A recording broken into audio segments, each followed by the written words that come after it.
తెలుసా ఇది?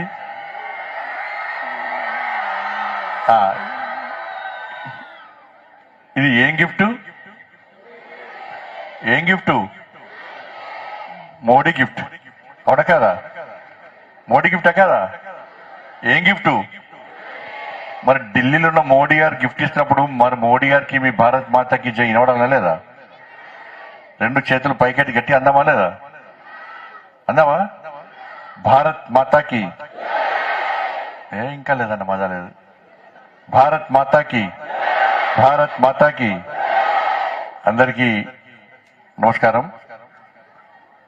వేదిక పడినటువంటి పెద్దలు, శాసన మండలి సభ్యులు శ్రీ అంజిరెడ్డి గారు, గౌరవ కలెక్టర్ గారు, గౌరవ ఎస్పీ గారు, ఆర్డీఓ గారు, డిఓ గారు, జిల్లా అధ్యక్షులు గోపి గారు, ఇతర అధికారులు, విద్యార్థులు, ఉపాధ్యాయులు,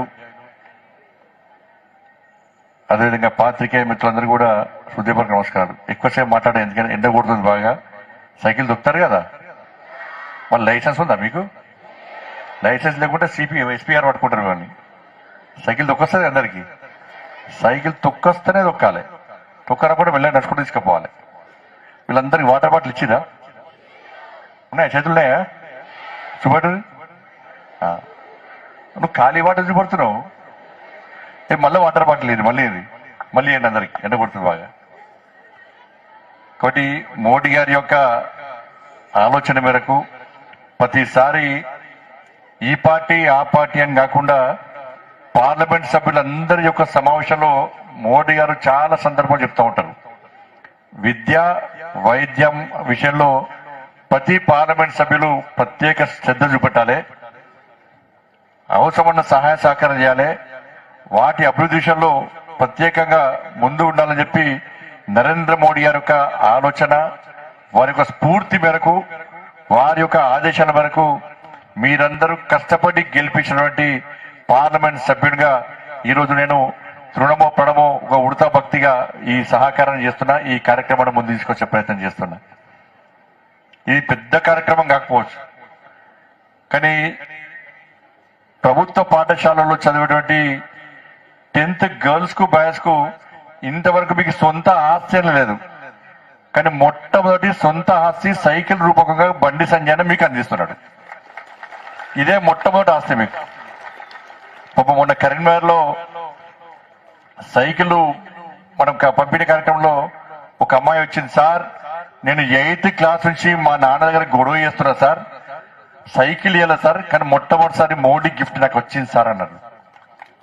ఇంకో అమ్మాయి వచ్చింది, సార్ నేను పూరి గుడిసెలు ఉంటా సార్, మా అమ్మాయికి బట్టలు లేవు, బటన్ చినిపోతున్నాయి, కాళ్ళకు చెప్పులు లేవు, చాలా పేదరికం సార్, మేము గుడిసెలో ఉంటాం సార్, మా నాన్నకే సైకిల్ లేదు సార్, నాకు కొనిద్దామంటే మా ఫ్రెండ్స్ అందరూ ప్రైవేట్ స్కూల్లో చాలా మంది మా చుట్టుపక్కల ఫ్రెండ్స్ అందరూ సైకిల్ మీద పోతుంటారు సార్, నేను సైకిల్ కొనిమని అడుగుదామనుకుంటే మా నాన్నకే సైకిల్ లేదు, ఏ విధంగా బాధ పెట్టాలని చెప్పి లోపల ఆలోచిస్తున్నా సార్, మా నాన్నకే సైకిల్ లేదు, ఈరోజు మోడీ గారి గిఫ్ట్ పేరు మీద నాకు సైకిల్ వచ్చింది సార్, సంతోషం సార్ అన్న.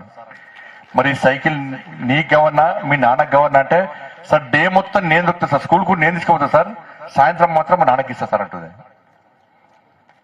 కాబట్టి ప్రభుత్వ పాఠశాలల్లో చదివేటువంటి విద్యార్థులను ప్రోత్సహించాలి, వాళ్ళ యొక్క స్ట్రెంత్ పెంచాలి, కష్టపడి వాళ్ళు చదువుతున్నారు కాబట్టి వాళ్ళని ప్రోత్సహించాలని చెప్పి ఒక ఉద్దేశంతో మాత్రమే ఈ సైకిళ్ల పంపిణీ కార్యక్రమాన్ని చేపట్టడం జరిగింది.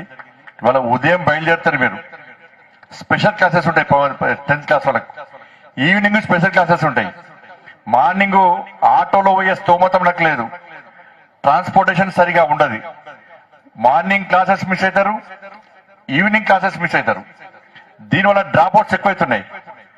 చాలా మంది హట్ అవుతున్నారు, అరే నేను క్లాసెస్ మిస్ అవుతున్నా, నాకు హైయెస్ట్ మార్క్స్ వస్తాయో రావో, కాబట్టి ఏం చేయాలి, చదివే పని చేస్తా అంటారు. ఇటువంటి పరిస్థితుల్లో ఆలోచించిన తర్వాతనే ఇవాళ మనం ఈ సైకిళ్లను ఇచ్చే ప్రయత్నం ఇలా చేస్తున్నాం. కరీంనగర్ పార్లమెంటు నియోజకవర్గంలో ప్రభుత్వ పాఠశాలలో చదివే ప్రతి 10th క్లాస్ గర్ల్స్ బాయ్స్ అందరు కూడా సైకిల్స్ పుడుతున్నాయి. ఇవి మళ్ళా నాకు ఇచ్చిన అవసరం లేదు. కొత్త డౌట్ వచ్చింది అన్నట్టు. ఈ 10th అయిపోయినాక బుక్స్ కొంత కామన్ గా బుక్స్ ఇస్తున్నారు కదా వాపస్. సైకిల్స్ కూడా ఇచ్చిన సైకిల్స్ ఏమో సైకిల్స్ మీకే మళ్ళీ ఇంటర్మీడియట్ కూడా సైకిల్ మీరే వాడుకోవచ్చు. దాన్ని సైకిల్స్ క్వాలిటీ సైకిల్స్ కు బతుకమ్మ చీరలక క్వాలిటీ లేని సైకిల్ కావు ఇవి. క్వాలిటీ ఉన్న సైకిల్ ఇవి. ఎక్కడ కాంప్రమైజ్ కాదు. ఇవి కాంప్రమైజ్ కాదు.